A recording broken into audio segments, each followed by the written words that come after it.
abrisse sua Bíblia no livro de 1 Pedro.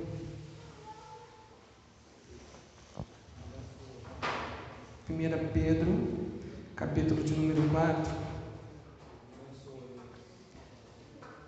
Nós vamos ler o versículo de número 7. Diz assim, versículo 7. Mas o fim de todas as coisas se aproxima. Sede, pois, sensatos e mantende-vos sóbrios em suas orações. E, acima de tudo, tende entre vós amor intenso, porque o amor cobrirá multidão de pecados. Podeis tomar assento? Deus, que o Senhor nos use em mais uma noite, em mais uma mensagem, para expor a Tua santa palavra. Assim eu oro, Deus, em nome de Jesus. Amém. Nós iremos tratar de um assunto nesta noite, e creio que seja uma continuação do que nós tratamos de uma forma geral hoje de manhã. Nós iremos tratar hoje sobre a volta de Cristo. Jesus breve virá. Jesus voltará. Pela manhã nós estudamos alguma parte, na verdade a primeira parte do livro de Apocalipse. Estudamos as 7 cartas enviadas às 7 igrejas na Ásia Menor. E quando nós abordamos o livro de Apocalipse, nós vemos que o grande ensinamento do livro de Apocalipse é que Jesus breve virá. Há então alguns parâmetros que nós notamos que Jesus trata com a igreja, que Jesus trata com os seus santos, que Jesus trata com os seus escolhidos. E ali nós vemos que há elogios, há críticas, há instrução para que os cristãos daquele século, e logicamente nós sabemos que Apocalipse é um livro da revelação, um livro profético, não somente aqueles cristãos daquela época, mas nós também, possamos então continuar perseverando, crendo de fato que Jesus virá. Mas nesse texto nós lemos, no versículo 7, mas o fim de todas as coisas se aproxima. Esse texto ele está relatando diretamente e exclusivamente, sim, do final de tudo que nós conhecemos, de tudo que nós vemos, de tudo que nós temos ciência. É o fim do mundo, o fim de todas as coisas. Então Pedro, ele já dá um alerta aos cristãos daquela época. Ele diz, mas o fim está próximo. Sede, pois, sensatos e mantende-vos sóbrios em suas orações. Pedro está exortando aqueles cristãos, porque naquele contexto a qual Pedro entrega esta carta, este ensinamento, essa doutrina, havia perseguição na igreja. A igreja passava por perseguições, a igreja passava por tribulações. E Pedro, então, em certo momento dessa carta que ele escreve, ele aborda isso. Olha, o fim está próximo. Sede sensatos, continuem perseverando, não desistam, não parem, porque Jesus voltará. E uma das coisas que nós temos que crer com todo o nosso coração, de toda a nossa devoção, com toda a nossa devoção, é que de fato isso irá acontecer. E eu quero expor para vocês algumas coisas que estão acontecendo nos dias atuais. O que o livro de Lucas, e nós vamos abrir, abra então o seu livro, abra sua Bíblia no livro de Lucas, capítulo de número 21. Você vai voltar um pouquinho, na verdade, lá no início do Novo Testamento, Lucas, capítulo de número 21. Ele diz assim, o versículo 7. Vamos tentar acompanhar a leitura. Ele perguntaram dizendo, mestre, quando será isso? É uma pergunta que os discípulos fizeram a Jesus. Quando que será o fim? E que sinal haverá quando essas coisas estiverem em ponto de acontecer? Então Jesus responde: vede que não sejais enganados, porque muitos virão em meu nome, dizendo: eu sou Cristo, e também o tempo está próximo, mas não vades atrás deles.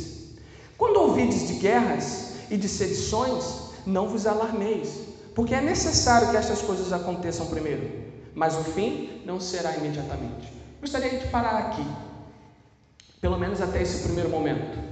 Então Jesus está ensinando aos discípulos. Percebe que Jesus já pronunciou a sua vinda antes dele ter sido crucificado. Ele já predisse que o fim aconteceria. E naquela época, naquele contexto, os discípulos pensavam que estava muito próximo, muito breve mesmo, até mesmo enquanto Jesus vivia.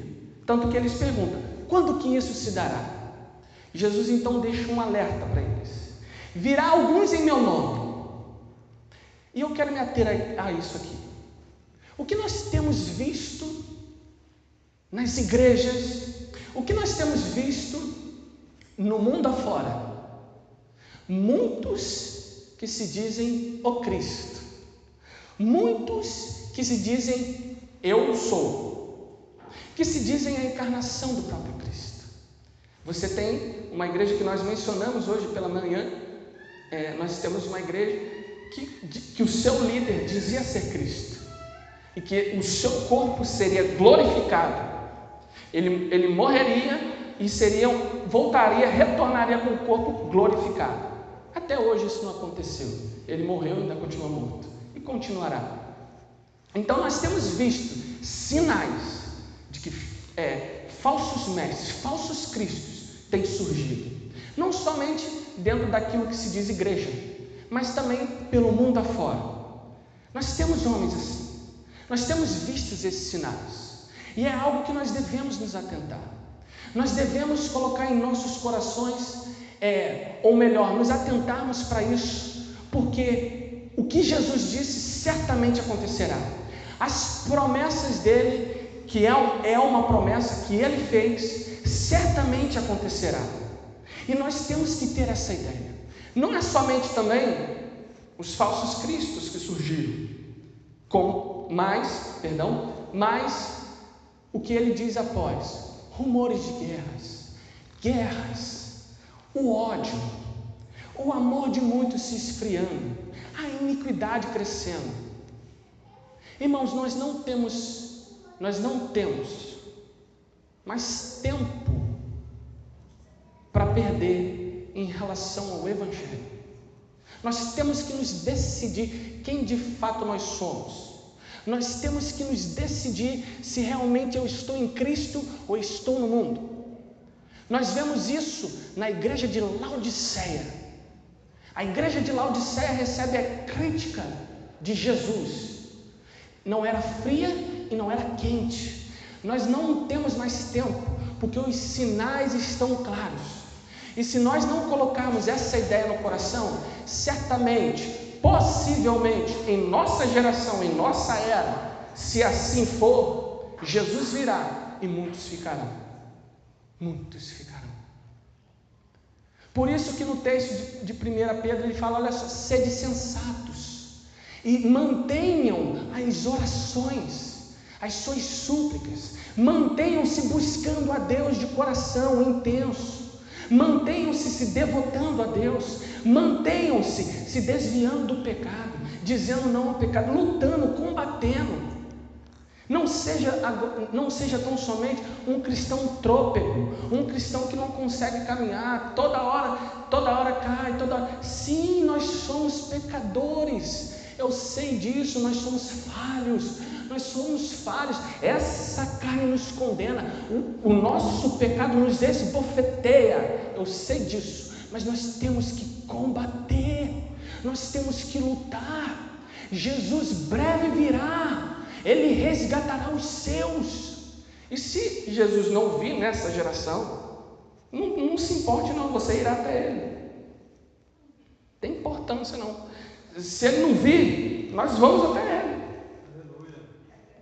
Então nós temos que estar preparados, nós temos que manter a nossa fé, nós temos que manter aquilo a qual Deus nos colocou desde o início.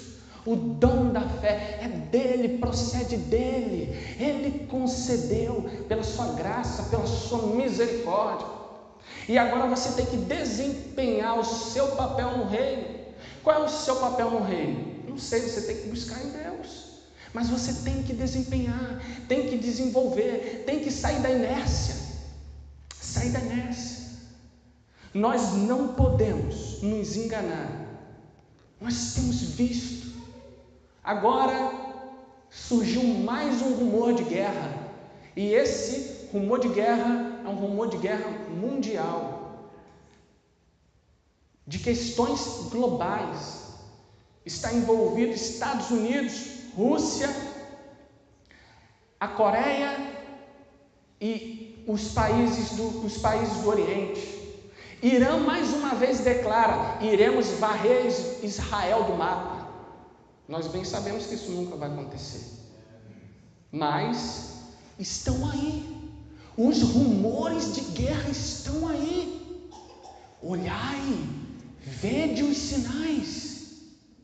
Você vê os sinais na natureza. A terra está oscilando.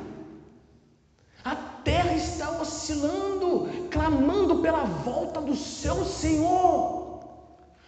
O que nós tínhamos há 10 anos atrás, os terremotos, há 10 anos atrás era em X intensidade. Hoje, quando nós vemos as estatísticas, o número é alarmante.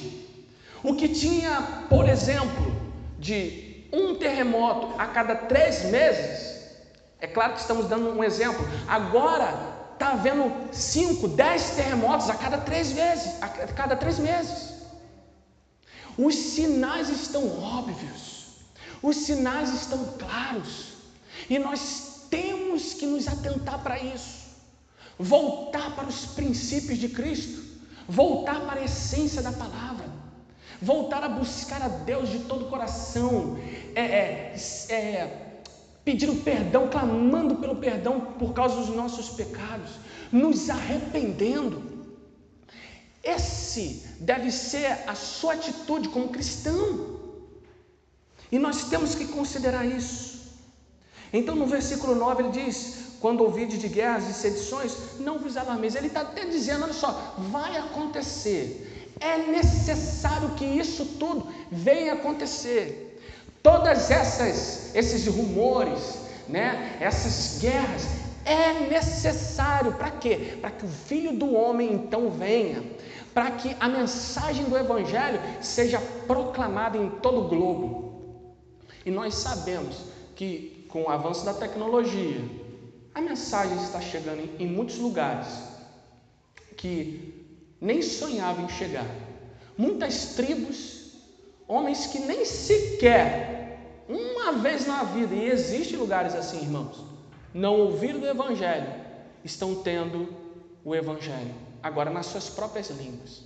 Teve um vídeo que eu vi a respeito, eu não vou me recordar da tribo, mas eles não tinham a Bíblia na sua língua. Havia, se eu não me engano, um homem que tinha que traduzir. Então, se esse homem não estivesse em condições, ninguém saberia o que está escrito. E passou-se um tempo, então, a Bíblia foi transcrita na língua deles.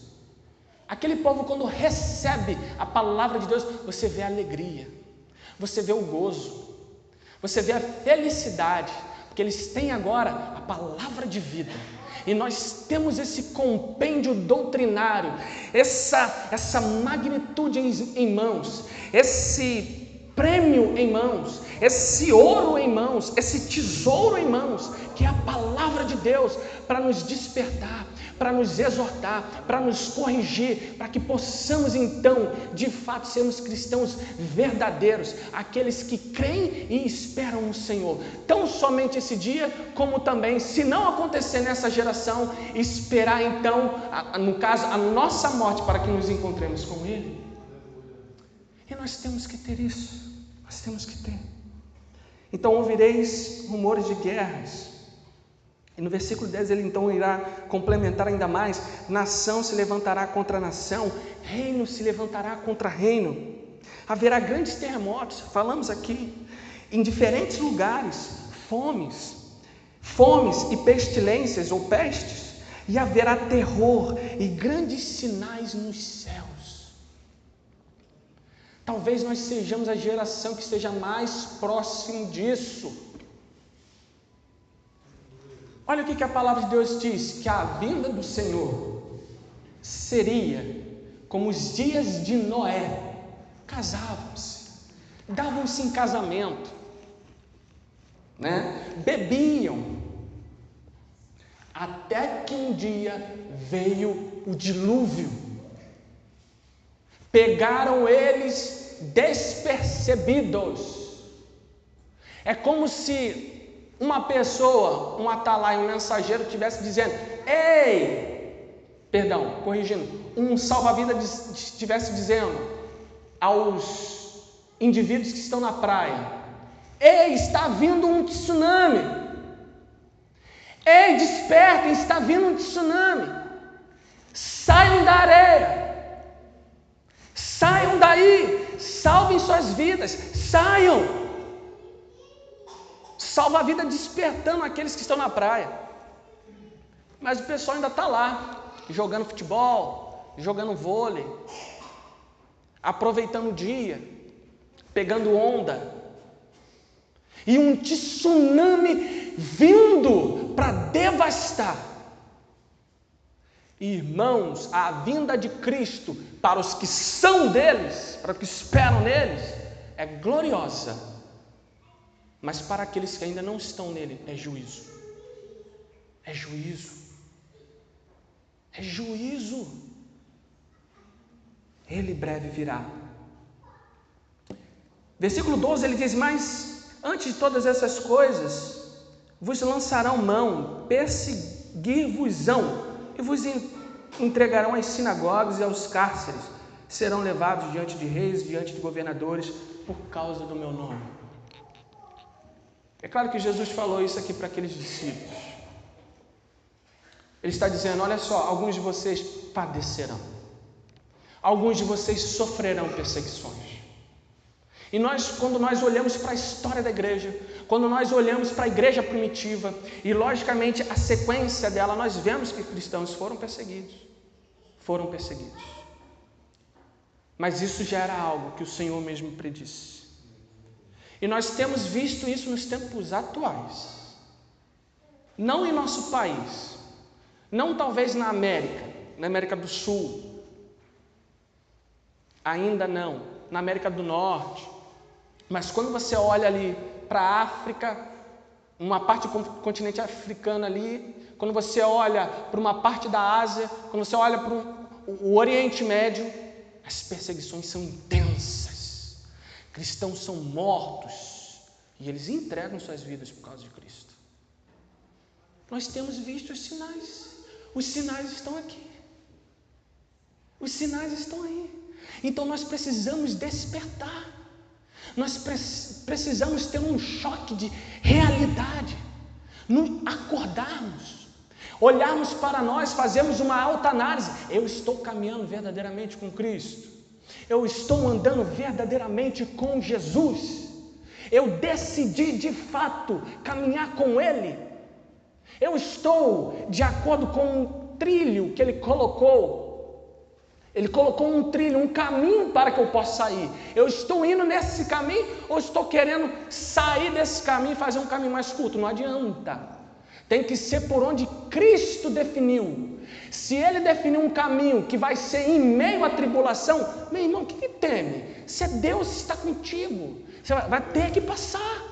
Vai ter que ir. Por quê? Porque o objetivo é a coroa da vida.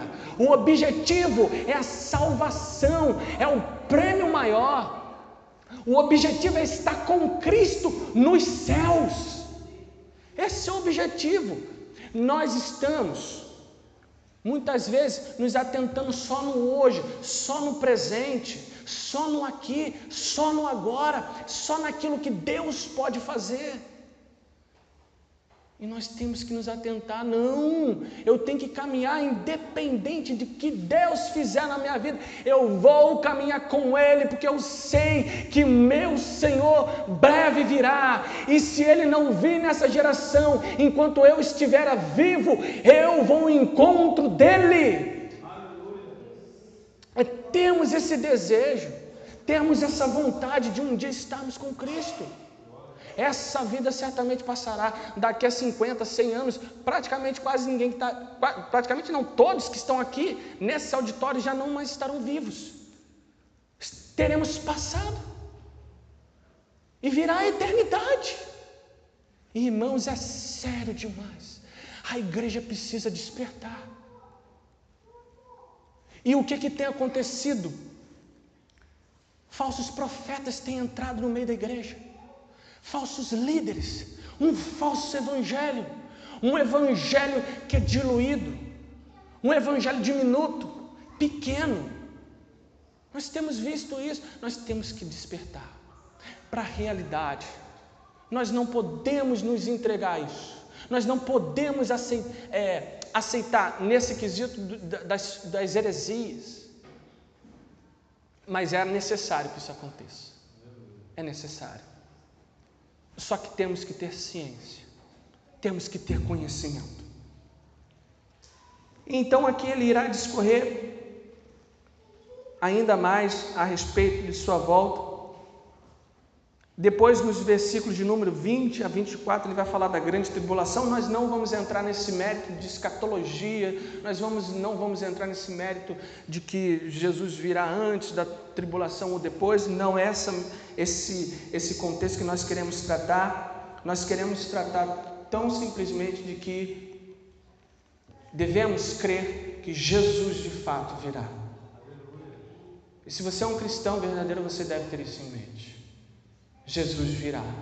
Essa é uma promessa, é um consolo para nós. Deve ser um consolo. O meu Senhor um dia virá me buscar. Mas se Ele não vir, eu irei até Ele. Eu irei. Abra sua Bíblia em Tiago capítulo 5, a partir do versículo 7. Olha também o que Tiago irá dizer. Tiago 5, versículo 7. Portanto, irmãos, sede pacientes até a vinda do Senhor. Vede como o lavrador espera o precioso fruto da terra, aguardando-o com paciência, até que receba a chuva temporã e tardia. Sede vós também pacientes, fortalecei vossos corações, porque já a vinda do Senhor está próxima. Está próxima.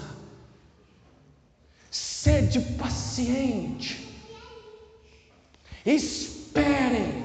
E ele dá um exemplo, é como um lavrador que espera pelo fruto. O lavrador, ele planta, quando ele planta, ele espera que aquilo que ele plantou venha dar fruto e ele possa colher. Então ele está nos alertando, nós como cristãos, nós que escolhemos a Cristo, decidimos andar com Deus, temos que ser como esse lavrador. Eu espero a vinda do meu Senhor, e por eu esperar Cristo retornar, eu então ando conforme os seus mandamentos, não conforme o mundo. Não conforme o mundo define, não conforme as coisas seculares implicam ou tentam impor em mim para que eu possa viver. Não, eu vivo como Cristo quer que eu viva. Por mais que seja duro para mim, eu tenha que renunciar, eu farei por causa do meu Senhor. Eu farei. Então essa mensagem já para aqueles cristãos daquele século, essa mensagem já está correndo. Olha quanto tempo.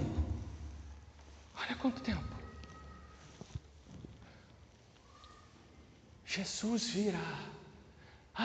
Isso deve ser algo tremendo para nós meditarmos. Ele virá, Ele buscará os seus. É num piscar de olhos, piscamos, Ele veio. Não vai ter tempo. Então, se há algo que você precisa fazer hoje, faça hoje. Mas, Felipe, isso já está acontecendo desde lá de trás. Essa mensagem, como você mesmo já colocou, está desde lá de trás. Ok. Então, nós vamos ver o que a palavra de Deus nos diz a respeito disso mesmo. 2 Pedro 3. 2 Pedro, capítulo 3. Vamos ler desde o primeiro versículo, para nós vermos que por mais que nós digamos, essas coisas que você está dizendo, eu já ouço desde sempre, desde que eu nasci. Olha o que Pedro já falava para aqueles cristãos. Amados, esta já é a segunda carta que vos escrevo, e em ambas desperto com admoestação vosso sincero discernimento, para que vos recordeis das palavras que antes foram ditas pelos santos profetas, e do mandamento do Senhor e Salvador, declarado por vossos apóstolos. Saibam primeiro isto, que nos últimos dias virão burladores, sarcásticos, andando segundo as próprias concupiscências, e dizendo: onde está a promessa da sua vinda? O que Pedro está dizendo aqui? Vão virá alguns dizendo o seguinte: mas isso eu ouço desde lá de trás, até hoje não se cumpriu, até hoje não aconteceu, esse negócio de esperar não dá certo, você vai morrer e Jesus não vai vir. De fato isso pode acontecer, mas deve ser uma esperança em nossos corações, porque de uma hora para outra, com os sinais que nós vimos, que nós temos visto, Jesus pode voltar. Essa terra experimentará do maior evento de todos os eventos. Se você considera a Copa do Mundo um grande evento global, você ainda não sabe o que irá acontecer na vinda de Cristo.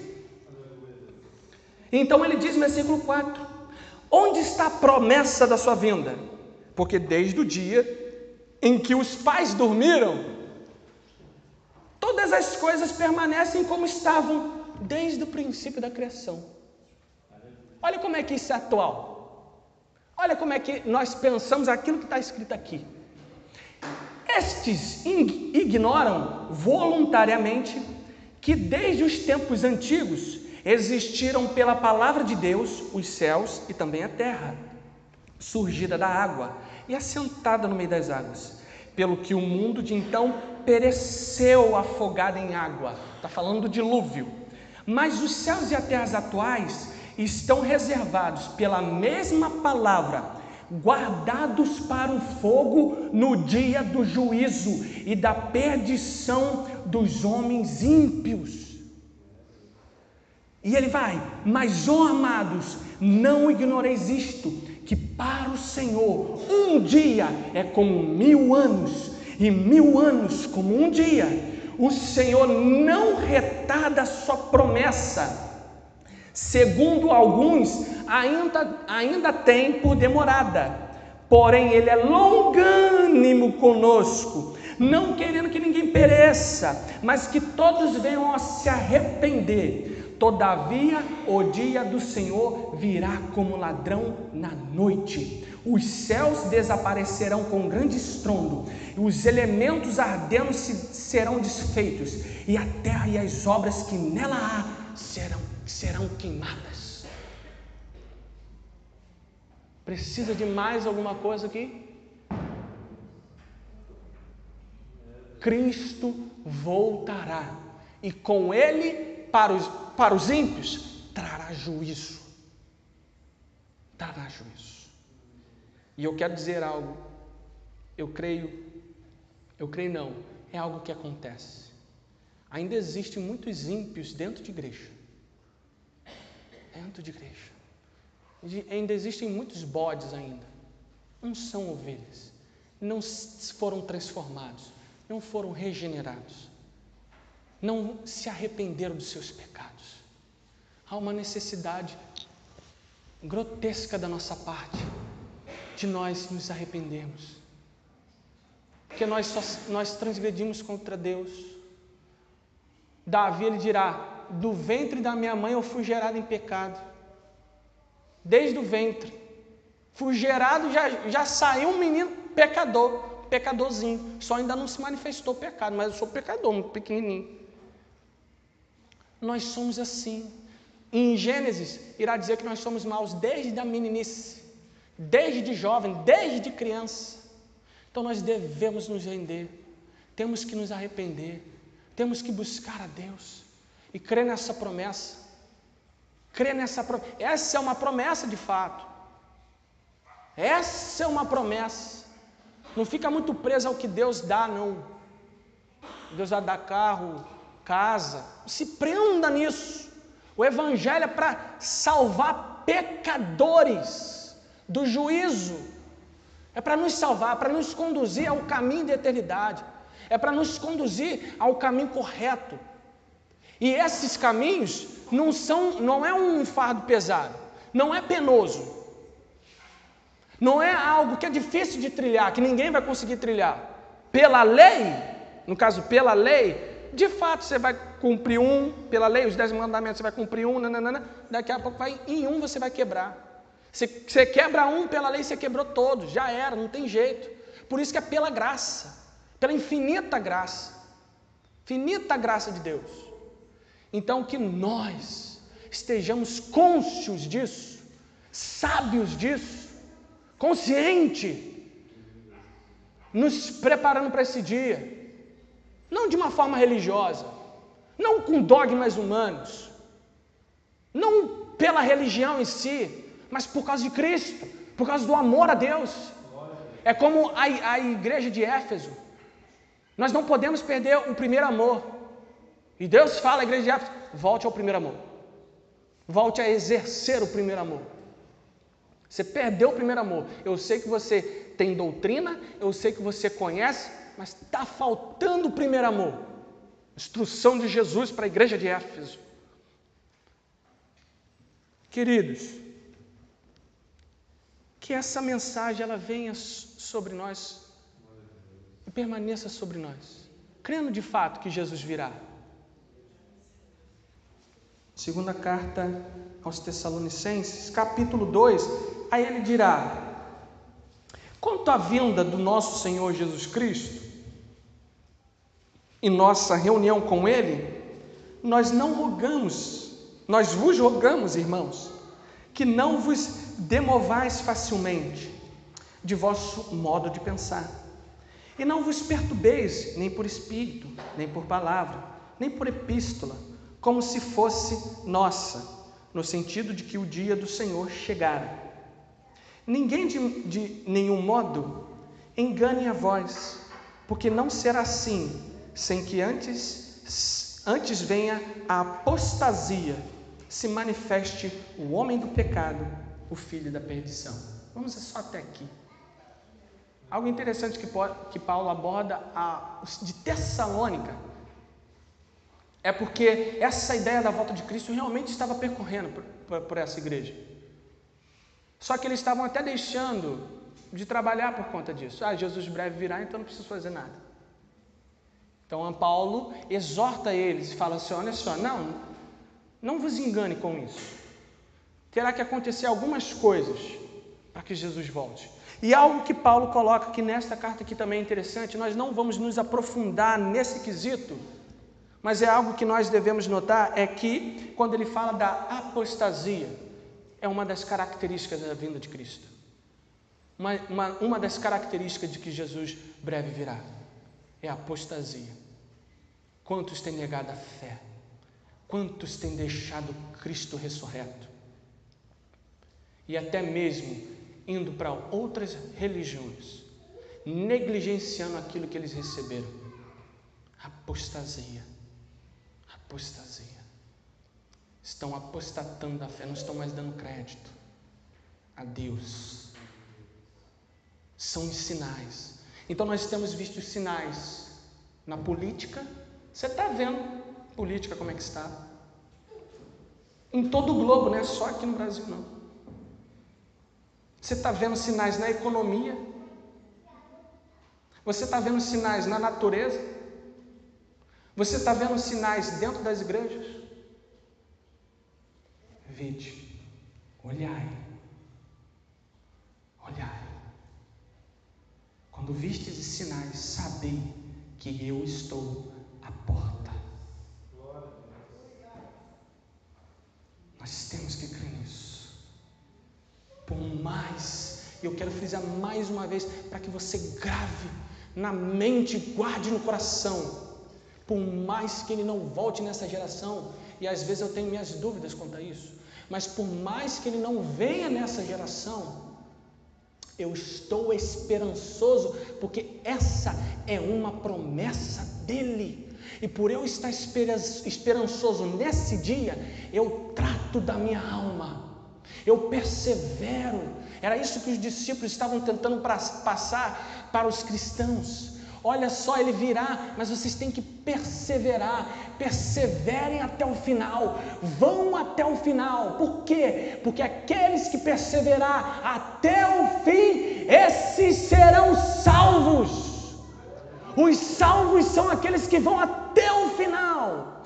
É aqueles que batalham a boa batalha, que combate o bom combate e que guarda a fé. É como Paulo diz: combati com bom combate e guardei a fé. É guardar a fé até o final da minha vida. É até o final. Não posso parar agora. Não posso desistir agora. Muitas vezes o desânimo vem. Muitas vezes a dúvida vem. Mas, meu Deus do céu, você não acredita num Deus de barro. Você não acredita num Deus de pedra. Você acredita num Deus ressurreto. O túmulo dele está vazio. Comemoramos no domingo passado a ressurreição de Cristo. Ele é ressurreto, ele está vivo. Não é um Deus que também que eu posso manipular. Não. É um Deus que tem sentimento e é Ele que governa. É Ele que dá as instruções. É um Deus pessoal, que requer relacionamento. Intimidade com Ele. Uma vez já foi pregado aqui sobre a onipresença. Às vezes nós só temos a presença de Deus porque Deus está presente em todo lugar. Não existe um lugar no mundo que Deus não esteja presente. Se for debaixo nas mais profundas águas, Deus estará lá. Se for nos mais altos céus, Deus também estará lá. Deus está presente em todos os lugares. Em todo e qualquer lugar. Não existe uma sombra, um lugar obscuro onde Ele não possa estar presente. Mas queremos ter a manifestação de Deus. A manifestação é a relação, é a intimidade com Ele. Ter intimidade com esse Deus que é pessoal e que nos ama. Por Ele nos amar, Ele nos exorta. Por Ele nos amar, Ele nos corrige. Por mais que aquela igreja de Laodiceia estivesse com todas as críticas, Ele estava dizendo: eis que estou à porta e bato. Se abrires a porta, eu entrarei. Era um consolo para aqueles de lá. A igreja era uma igreja nua, que ele fala, uma igreja nua, desgraçada, miserável. Ela se sentia autossuficiente, mas mesmo assim, Deus revela o seu amor para com eles. Arrependam-se e venham até a mim. Então que nós tenhamos esse desejo ardente por Deus, sabendo que de fato Ele virá, breve Ele virá, breve Ele virá. Então que realmente isso permaneça em nossos corações. Permaneça. Eu não vou me estender mais, não vou me delongar mais. Creio que tenha sido suficiente nesta noite. Mas que você pense a respeito. Pense a respeito. Volte ao princípio, aquele primeiro amor que talvez você perdeu. Volte à essência, volte a ter intimidade com Deus, volte a buscá-lo de coração. buscá-lo de coração intenso, é passar tempo com Deus. Nós temos uma dificuldade gigantesca na oração. Até mesmo eu e Igor estávamos conversando sobre hoje, dificuldade sobre a oração, mas temos que passar, temos que ter esse contato com Deus. Se nós não tivermos contato na oração, na busca da leitura da palavra, gente, isso aqui é primordial. Isso aqui não é só para pastor, para líder, para professor de escola dominical, não é só para os que têm cargo na igreja, é para todos conhecerem o Deus que servem, para não cair em qualquer vento de doutrina. É para saber quem verdadeiramente Deus é, e isso trazer consolo para as nossas almas, nesse mundo turbulento, nesse mundo cheio de iniquidade, a qual nós estamos cercados, nesse mundo cheio de guerra, de maldade, de ódio, mas essa palavra traz consolo para nós. Consolo para nós vivermos, consolo para nós continuarmos nessa vida, neste mundo, mas olhando para o Salvador, pensando no Salvador, gravando a eternidade nos olhos, gravando a eternidade no coração, buscando somente a Deus. Nós devemos e temos que ter isso. Temos. Então reflita, pare. Analise a si mesmo, examine-se, pois, o homem a si mesmo. Examine-se. Se tem pecado ainda está oculto, escondido, revele a Deus, não corra de Deus. Você vai correr daquele que pode te libertar? Você vai correr daquele que pode te resgatar das armadilhas, dos grilhões de Satanás? Nós temos que correr para Deus, mesmo quando nós falhamos, mesmo quando nós cometemos atrocidades diante dos seus olhos, corra para Deus. A um coração contrito, Ele não rejeitará. A um coração quebrantado, Ele não rejeitará. Ele ama os seus escolhidos, e é por isso que Ele açoita. É isso mesmo que você ouviu. Deus açoita aquele que Ele ama. Ele quer corrigir, trazer para o caminho correto. Meu irmão, que essa esperança realmente permaneça sobre nós por toda a vida. Que o Senhor trate convosco através dessa mensagem.